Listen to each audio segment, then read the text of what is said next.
은혜로운 귀한 찬양 감사합니다. 우리 다 같이 일어나셔서 하나님 말씀 봉독합니다. 요한복음 20장 1절에서 10절까지입니다. 교독합니다. 안식 후 전날 일찍이 아직 어두울 때에 막달라 마리아가 무덤에 와서 돌이 무덤에서 옮겨진 것을 보고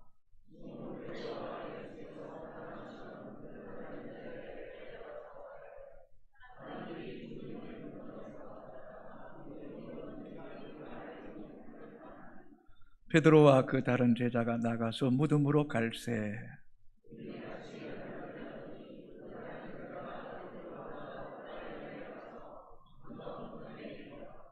구부려 세마포 놓인 것을 보았으나 들어가지는 아니하였더니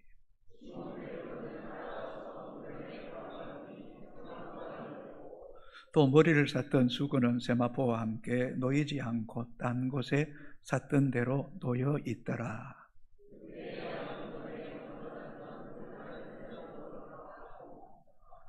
그들은 성경에 그가 죽은 자 가운데서 다시 살아나야 하리라 하신 말씀을 아직 알지 못하더라. 이에 두 제자가 자기들의 집으로 돌아가니라. 아멘.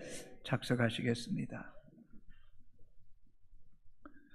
사람이 때를 살아도 죽음으로 끝나버리면 그 인생은 참 허무합니다. 인류의 최대의 문제는 경제적 문제도 아닙니다. 기후의 문제도 아니고 의료의 문제도 아니고 죽음의 문제보다 더 큰 문제는 이 세상에 존재하지 않습니다. 죽음만큼 잔인하고 끔찍한 것은 이 세상에 없는 것 같습니다. 죽음은 세상과 단절하고 사랑하는 사람과 이별하게 됩니다. 또 평생 땀 흘려 수고하여 애써 모은 재산도 죽음 앞에는 빈손으로 왔다가 빈손으로 가야 합니다. 죽음은 모두에게 평등한 것 같습니다. 지식 있는 사람도 없는 사람도 성공한 사람도 실패한 사람도 예외 없이 찾아옵니다. 이 세상의 죽음을 피해갈 사람은 단 한 사람도 없습니다. 영웅 호걸도 다 죽었습니다. 이 죽음은 예고 없이 불식간에 찾아옵니다. 젊은이도 또 노년 있는 사람도 갑자기 세상을 떠나는 경우가 허다합니다. 지난 금요일 저녁에 어떤 분에게 전화가 왔습니다. 우리 아이 두 아이가 효성교회 다니는데 아버지가 혼자 두 아이를 키우다가 돌아가셨느라고. 아이들과 그 부모님 생각해서 장례를 부탁하길래 장례를 치르고 또 부득이하게 오늘 새벽 6시 30분에 발인 예배를 드리고 왔습니다. 갑자기 아들을 보내는 그 부모님의 비통함, 또 어머니는 오래전에 헤어지고 아버지의 그늘 아래 자랐는데 두 아이가 아버지를 보내는 그 아픔에 눈물을 흘리는 거 볼 때에 얼마나 마음이 상한지.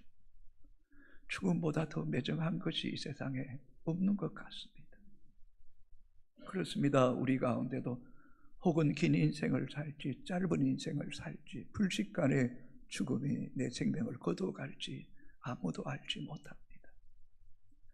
그래서 솔로몬은 전도서 1장 2절 3절에 이렇게 고백합니다. 같이 읽습니다.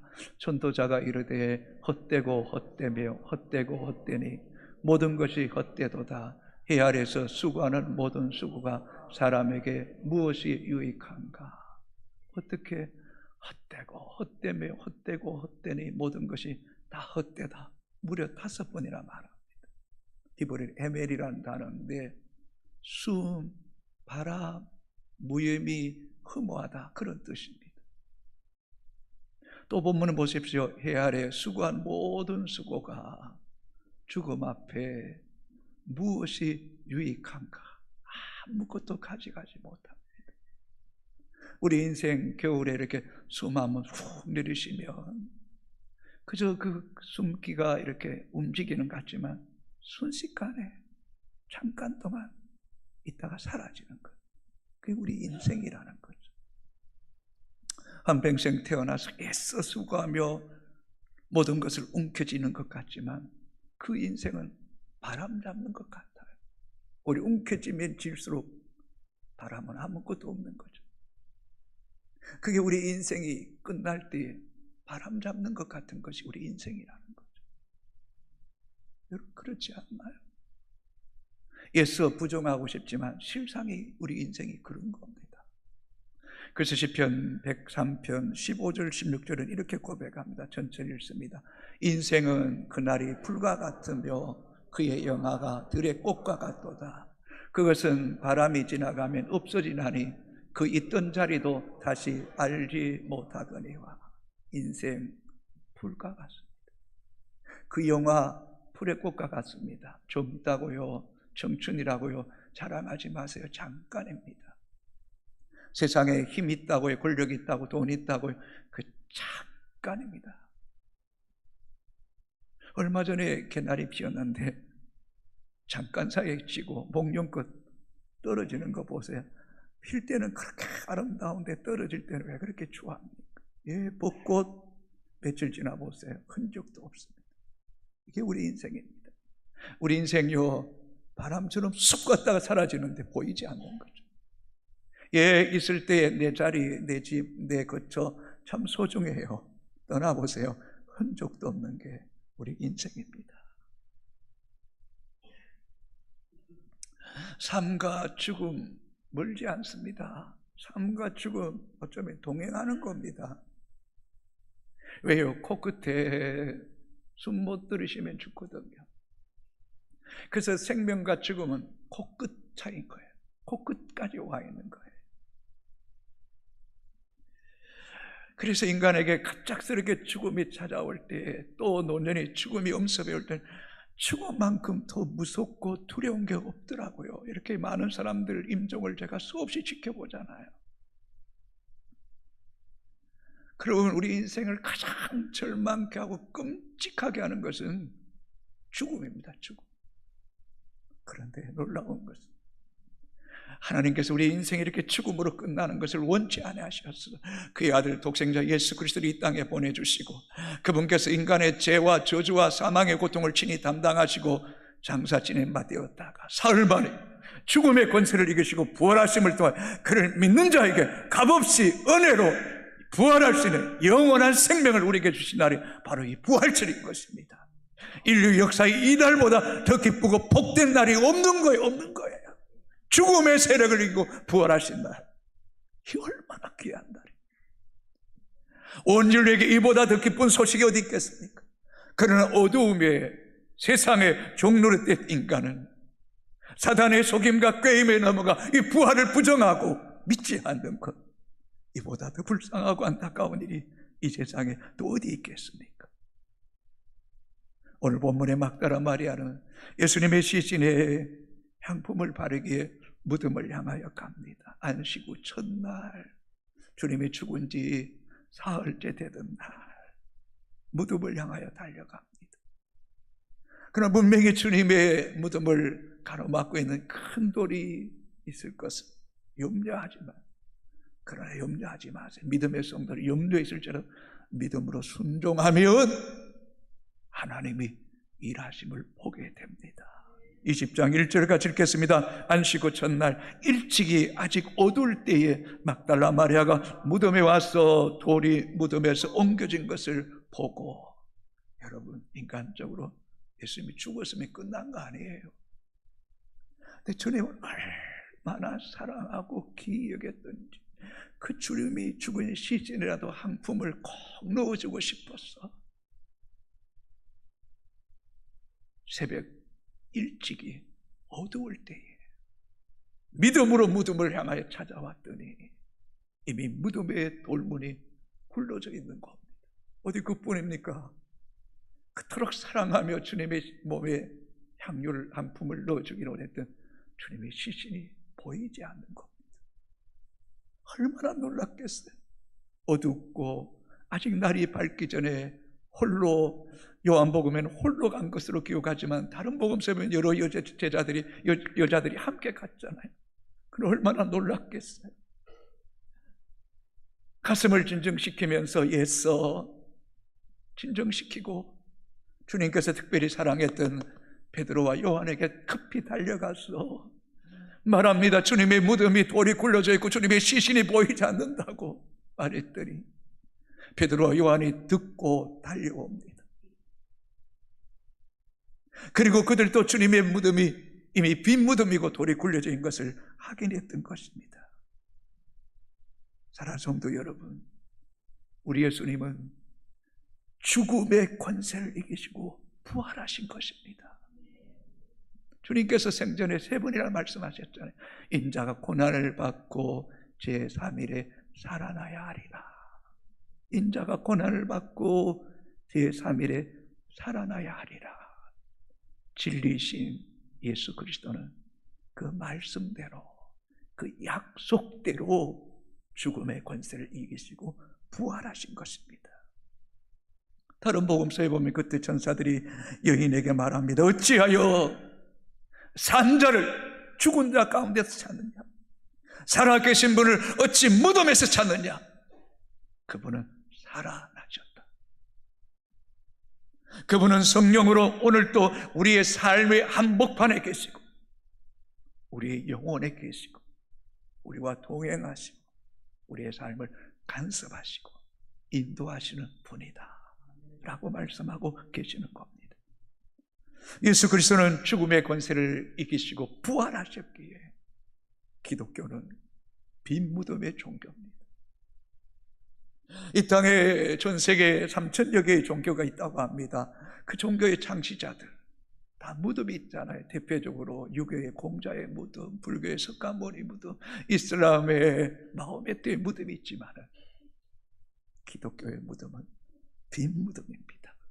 그 이유는 인간의 최대의 적이요 절망케 하는 죽음의 권세를 이기시고 예수 그리스도께서 부활하셨기 때문입니다. 베드로와 요한이 막달라 마리아의 말을 듣고 무덤을 향하여 달려갔습니다.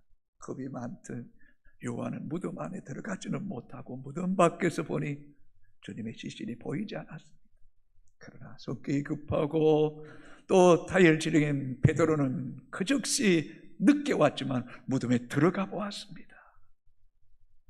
6절 7절 같이 읽어볼까요? 시몬 베드로도 따라와서 무덤에 들어가 보니 세마포가 놓였고 또 머리를 샀던 수건은 세마포와 함께 놓이지 않고 딴 곳에 격혀 있더라. 무덤에 들어가 보니 시신은 없고 주님의 세마포가 놓여져 있고 또 머리에 수건은 분리되어서 딴 곳에 격혀 있더라. 개역 한글 성경에 그렇게 번역하고 있습니다.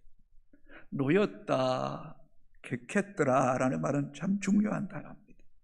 이 놓였다는 동사는 케이마이라는 단어인데 아무렇게나 그저 죽은 자 갑자기 일어나 마치 이불을 그대로 내팽개친 것처럼 놓여진 것이 아니라는 겁니다. 이 말은 누군가의 손에 의해서 만들어지다, 세워지다, 잘 정리정돈되어 있더라는 겁니다. 또한 객혀 있더라라는 동사 에필리스라는 단어도 누군가가 잠을 자고 일어나면 이불을 반듯하게 정리정돈해 놓듯이 군인이 아침에 일어나 기상이 되면 모포를 칼같이 겨워서 간물대 안에 정확하게 맞춰 놓듯이 예수님은 부활하셨지만 그것이 너무나 질서 있게 당연하게 또 약속대로 말씀대로 부활하셨기에 수군은 수군대로 격혀 있고 세마포 그 수위는 잘 정리정돈되어 있었더라는 것입니다. 사도 요한이 이렇게 기록하는 그 이유가 뭘까요? 또 복음서에 보면 누군가가 예수님의 시신을 훔쳐갔다라고 말하라고 거짓 음모를 소문을 내지 않습니까? 여러분 생각해 보십시오. 사랑하는 제자들이 주님의 시신을 급히 군병들이 시퍼렇게 창을 들고 지키고 있는데 주님의 시신을 훔쳐갔더라면 세마포와 수군이 격해 있을 리 만무했습니다. 흩어져 있어야죠. 오히려 더 흩어져 있어야죠. 그런데 세마포는 세마포대로, 수군은 수군대로 따로 아주 질서 있게 잘 격해져 있는 것은 주님이 무덤에서 죽음의 권세를 이기셨다는 겁니다. 흩어져 있다는 것이 아니에요. 주님은 아주 당연히 여기 약속대로 부활하셨기에 세마포는 세마포대로, 수군은 수군대로 잘 정리정돈하셨던 것입니다.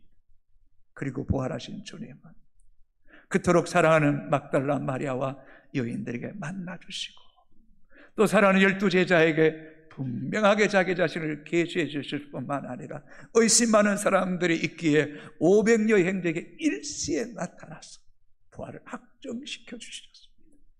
그 부활의 주님을 인격적으로 만났던 제자들은 하나같이 그 부활이 너무나 분명한 사실이기에 그리스도를 위하여 순교의 피를 흘렸고 안식 후 첫날 부활하신 그날을 기억하며 교회는 이 주일날 매주마다 예배를 드리며 주님의 부활을 상기하고 부활의 산 소망을 새롭게 했던 것입니다. 그렇습니다. 2000년 동안 그 누구도 예수 그리스도를 부활을 부인할 수 없었기에 오늘도 전 세계 수많은 믿음의 성도들이 이 부활절을 지키고 있음을 여러분 잊지 맙시다. 얼마 전 이효령 교수가 암으로 세상을 떠났습니다.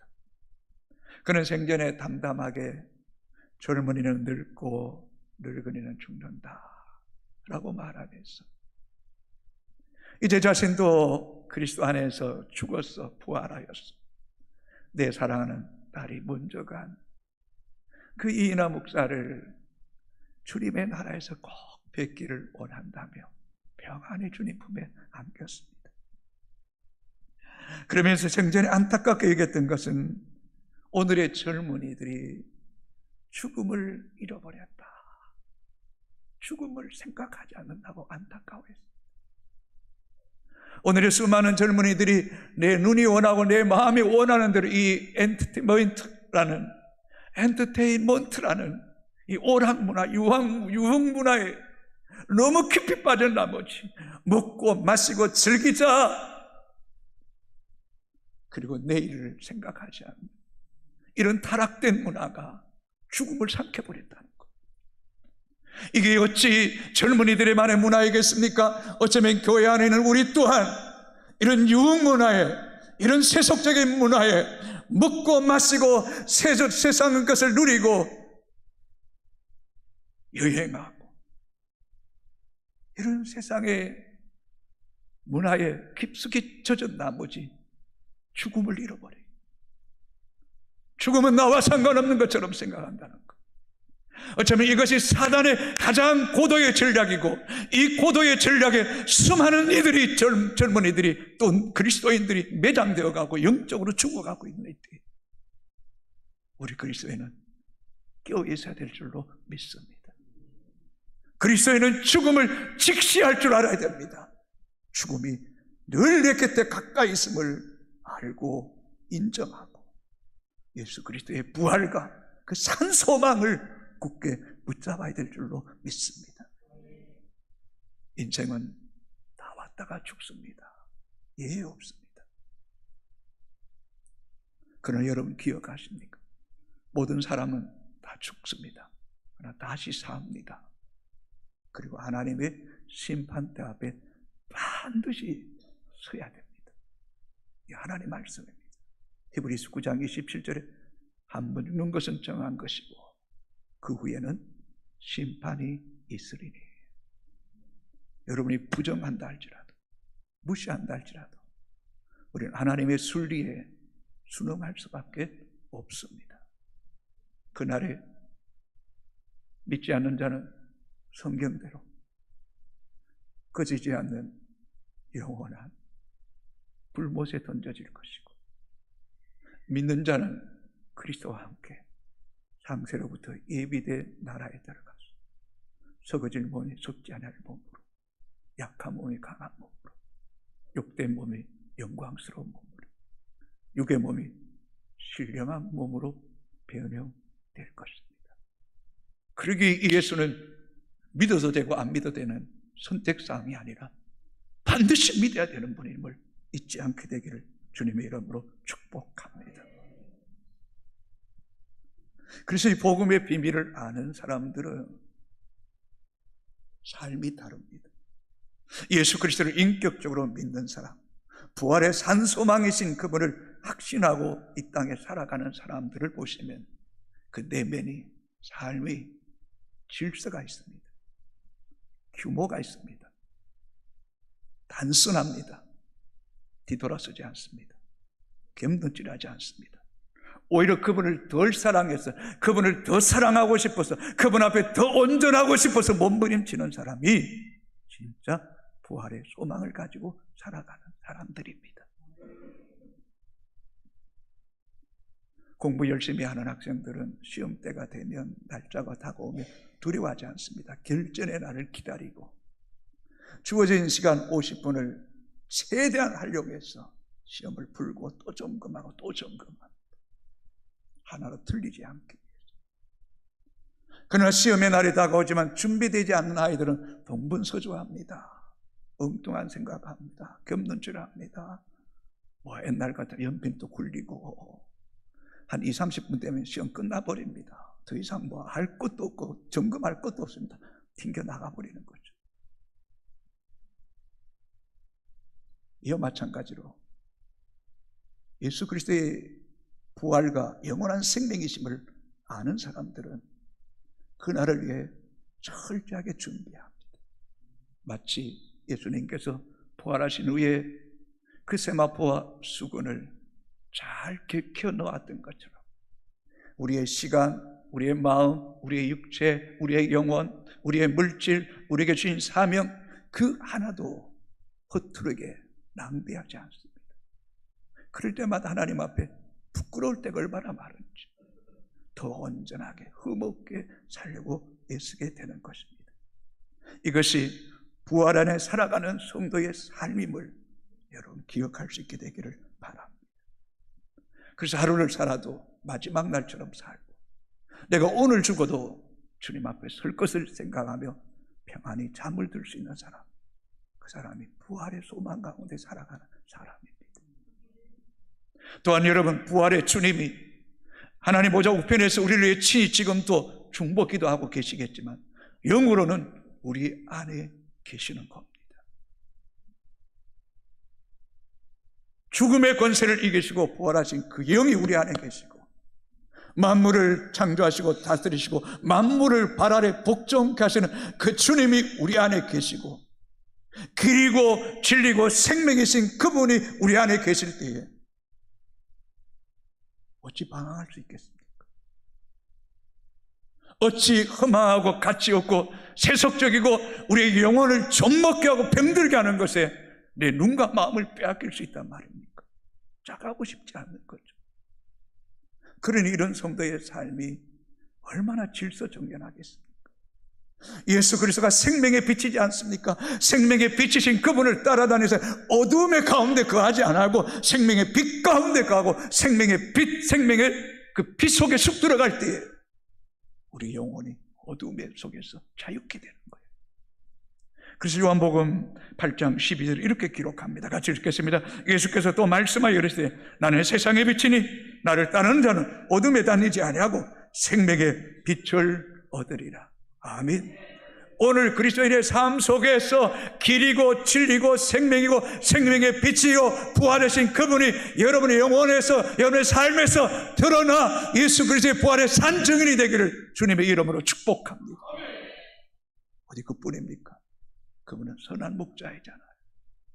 사꾼은 양떼들이 위험을 당하면 사꾼 양을 버리고 도망가지만 선한 목자 되신 주님은 양을 위하여 생명을 버리신 그분, 얼마나 우리를 사랑하는, 각각 그 양의 이름을 따라 불러내시고 우리 한 사람 한 사람의 체질과 우리의 문제와 우리의 소원을 아시고 우리의 삶을 너무나 세밀하게 구체적으로 인도하시는 그 주님.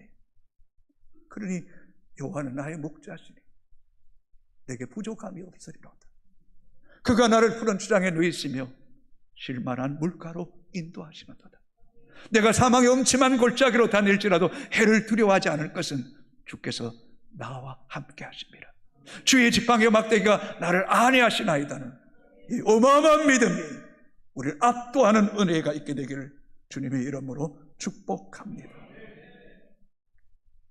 무덤에 사흘 동안 머무셨던 예수님은 마치 깊은 잠을 주무시고 가장 맑고 깨끗하게 일어나시듯이 일어나 세마포와 수건을 개켜 놓으시고 무덤의 문을 여시고 부활하신 것입니다. 왜요? 예수 그리스도가 곧 하나님이시고 하나님이 예수 그리스도시지 않습니까? 그분은 영존하시는 분이 아닙니까? 처음과 나중에 되시고 스스로 계시는 분, 생명의 주인이지 않습니까? 만물의 주인이지 않습니까? 그 생명의 주인 앞에 죽음의 세력에 힘을 잃고 사망이 무너져 버린 것입니다. 더 이상 무덤이 예수 그리스도를 가둘 수 없었던 것입니다. 무덤을 이기시고 죽음을 이기시고 사망의 세력을 멸하시고 부활하신 그리스도가 계시는 곳은 죽음이 우리를 이길 수 없는 겁니다. 왜냐하면 그분은 생명의 주인이기 때문에. 그래서 주님이 공생의 사역 가운데 3번이나 죽었던 나사로를 향하여 나사로야 나오라고 말할 때 수족을 배로 돌리는 중에 걸어 나오게 하시고, 해당장 야이로의 딸이 죽었을 때 잔다 하시고 소녀야 달리라고 말하고 말씀할 때 소녀 일어나 걷게 하시고, 나인성 가부의 아들이 죽어서 상전을 메고 나갈 때 손을 대시고 청년아 일어나라고 하실 때 청년이 일어나게 하시는 그분. 그래서 그리스도 안에 있는 사람은 죽은 자가 아니라 다 자는 자들입니다. 생명이 있다는 겁니다. 새날이 온다는 겁니다. 새 아침, 새 세계, 새로운 영원한 생명의 세계. 창세로부터 예비해 놓으신 처음 하늘과 처음 땅에 없어졌고 새 하늘과 새 땅에 있는 그곳에 들어가는 은혜가 있다는 겁니다. 이 어마어마한 은혜가 역사가 믿어지고 깨달아지게 되기를 바랍니다. 그래서 마가복음 9장 24절 이렇게 기록합니다. 이르시되 물러가라, 이 소녀가 죽은 것이 아니라 잔다 하시니 그들이 비웃더라. 소녀가 일어나는 거죠. 사도행전 7장 60절 같이 읽겠습니다. 무릎 꿇고 크게 불러 이르되 주여 이 죄를 그들에게 돌리지 마옵소서. 이 말을 하고 자니라. 스데반이 자니라. 스데반은 그 영이 부활했을 때 주님 나라에서 얼마나 큰 상급 받았겠어요. 증인에다가 순교에 피 흘렸으니. 고린도전서 15장 20절 같이 읽겠습니다. 그날 이제 그리스도께서 죽은 자 가운데서 다시 살아나사 잠자는 자들의 첫 열매가 되셨도다. 그리스도 안에서 자는 자들의 첫 열매, 부활의 열매가 되심을 그를 믿는 모든 사람은 죽어도 다시 사는 겁니다. 예수 안에 영원한 생명이 있는 것입니다. 새날이 오는 겁니다. 새 아침이 옵니다. 새로운 세계가 열려지는 것입니다. 어마어마한 은혜가 있는 거죠. 데살로니가전서 4장 14절에 이렇게 기록합니다. 우리가 예수께서 죽으셨다가 다시 살아나심을 믿을 때인데 이와 같이 예수 안에 자는 자들도 하나님이 그와 함께 데리고 오시리라. 앞서가 믿음의 성도들과 주님 오시는 날에 주와 함께 만나는 자들이 주님의 나라에서 아브라함도 엘리야도 모세도 만나는 그런 영광의 날이 우리에게 다가올 것입니다. 초대교회 성도들은 오로지 예수 생명 부활만 소망했습니다. 이 튀르케루라는 나라 터키의 중부 지역에 가면 데린쿠주라는 카타콤이 있습니다. 예수 믿는 것 때문에 너무너무 핍박을 당하고 예배를 드릴 수 없어서 믿음의 성도들이 땅을 파고 수십 킬로를 들어가서 그곳에 거처를 삼고 그곳에서 예배드리다가 이 어떤 세상의 화려함이나 세상에 먹고 마시는 그런 것에 마음 빼앗기고 싶지 않았어요. 생명 걸고라도 예수 믿어야 되기에, 부활의 주님을 만나야 되기에 그들은 수십 킬로를 밑에 탁 파고 들어가고, 옆에 있는 곳이 그 지하 투시도입니다. 한번 제가 가보았잖아요. 정말 오직 예수, 오직 부활, 잠시 머무다가 이 세상보다 하루가 천년 같고 천년이 하루 같은 그 나라를 얼마나 고대했으면 이 세상인 것을 다 내놓고 그 지하에 들어가 살았겠습니까? 이 돌문이 아주 누가 들어도 한 사람만 지나갈 수밖에 없는 길이기에 들어올 수가 없는 거죠. 한 사람 들어오면 그냥 끝나는 거예요. 또 들어가면 미로이기 때문에 나올 수가 없었기 때문에 그 누구도 이 카타콤에 들어가서 핍박할 수 없었던 거예요. 옆에는 큰 구멍을 통해서 산소를 공급받으며 생명을 지키면서 오직 그리스도에게 예배하며 부활의 산소만 가운데 살았습니다. 이들이 부활은 행식이 아닙니다. 지식이 아닙니다. 간념이 아닙니다. 생명보다 더 소중한 것이었습니다. 이 믿음이 오늘 우리에게도 있게 되기를 바랍니다. 세계적인 부흥 강사 빌리 그라함 목사가 83세가 되었을 때 글을 쓰면서 이런 글을 썼다고 합니다. 빌리 그라함이 죽었다는 소식이 여러분에 전해지거든 죽었다라고 생각하지 마십시오. 빌리 그라함이 주소가 이 땅에서 하는 나라로 옮겨졌을 뿐이라고 믿으시기 바랍니다. 그만큼 빌리 그라함 목사는 예수 그리스도의 부활에 죽어도 의심하지 않고 죽음 이후에 영원한 나라를 고대하며 소망하며 살다가 99세까지 살다가 주님 품에 안겼습니다.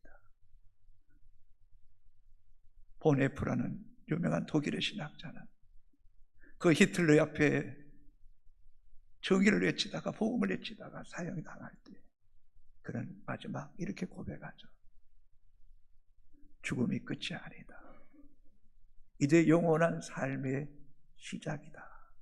죽음은 유한하지만 죽음은 영원한 생명으로 삼키는 것이고 죽음은 영원한 생명의 세계에 들어가는 위대한 출발점이고 그러기에 그리스도인에게 죽음은 영원한 영광이다.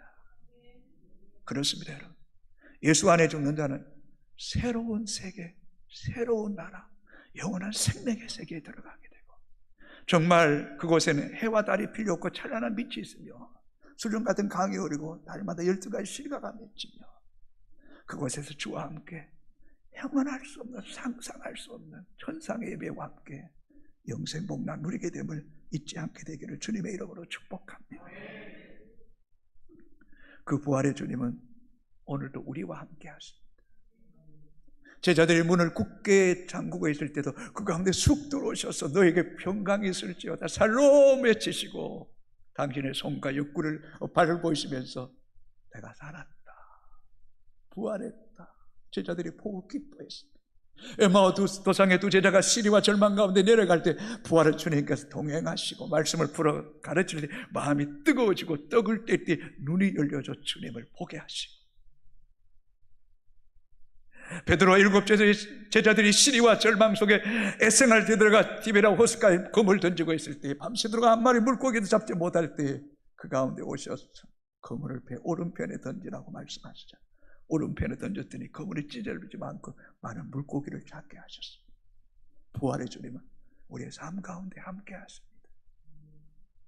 사랑하는 성도 여러분, 마침마다 늘 깨어 기도하며 주의 말씀 묵상할 때 오 하나님 뜻, 하나님 말씀 안에 거하기를 원합니다. 하나님 편에 서기를 원합니다. 평생을 기도해 보십시오. 여러분 늘 순간순간마다 그렇게 기도해 보십시오.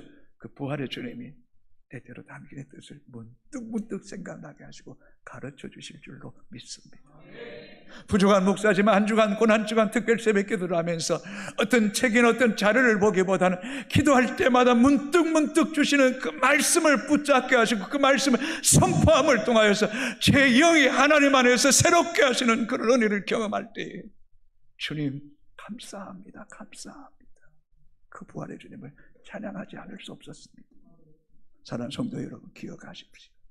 이 부활의 주님을 살아가는 사람들은 소망이 있습니다. 예수 그리스도와 더 친밀해지기를 원합니다. 더 가까워지기를 원합니다. 그분께 꼭 붙어 있기를 원합니다.